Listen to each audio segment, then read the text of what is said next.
What if the shy wallflower everyone ignored turned out to be the most powerful voice in high society? That's exactly the twist Bridgerton delivers with Penelope Featherington. While the show is famous for switching its romantic leads each season, Penelope has quietly emerged as one of its most vital and captivating characters. In the original book series, Penelope didn't take center stage until the fourth installment, but Netflix took a different path, bringing her into the spotlight much earlier.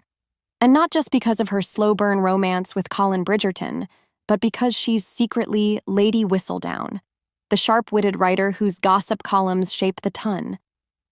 From the beginning, Penelope has been closely tied to the Bridgerton family. At first, she appeared to be just a shy girl harboring a crush on Colin. But Season 3 changes that perspective. Her story steps into the limelight, just as it eventually does in the books, although with some key differences. In the novels, Penelope doesn't find her happy ending until the age of 28.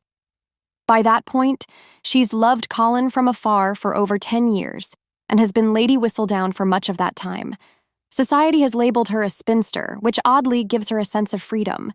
No longer under constant scrutiny, she's able to move through the world unnoticed, and that allows her to spend more time with Colin. As the years pass, Colin finally begins to see her for who she really is: smart, bold, and full of quiet confidence. Their relationship in the books is more teasing than tender at first, filled with tension rather than closeness. That makes their eventual romance all the more passionate and rewarding. When they do fall in love, Penelope makes the decision to retire her Lady Whistledown identity. Not because she's caught, but because she's ready. She doesn't give up writing, though. Instead, she starts writing novels, which was a bold move in an era where women weren't exactly encouraged to publish fiction. But for Penelope, it's the natural next step after years of cleverly commenting on high society. In the show, her arc is accelerated. She's only been writing as Lady Whistledown for about 3 years, but her presence is powerful. Her bonds with the Bridgertons, especially Eloise and Colin, are strong.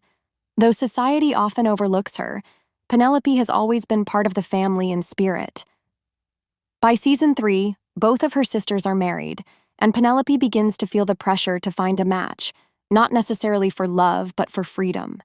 Staying in her mother's house would mean giving up her writing, so she starts looking for someone kind and supportive who would allow her to keep being herself. That's when Colin steps back into her life. Hoping to make amends for some harsh things he said in the past, he offers to help her re-enter society with more confidence. As they spend time together, his view of her begins to shift.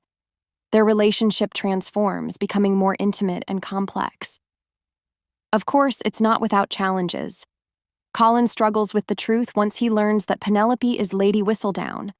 But by the season's end, everything changes. Penelope reveals her identity publicly, reconciles with her family, and shares a romantic moment with Colin.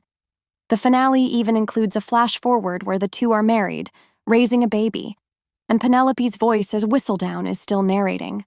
Unlike in the books, where she stops being Whistledown, the show hints that Penelope may continue writing, and it makes sense.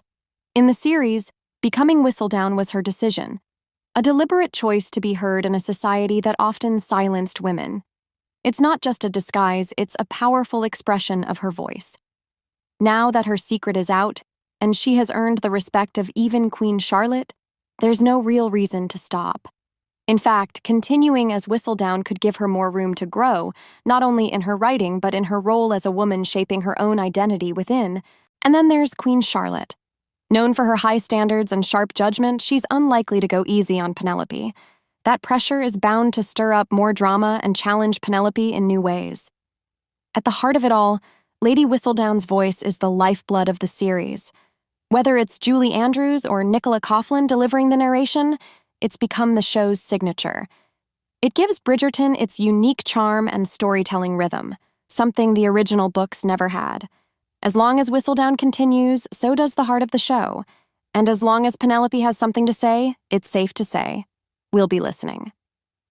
Thanks for watching. Don't forget to like, subscribe, and stay tuned for more deep dives into your favorite characters and stories.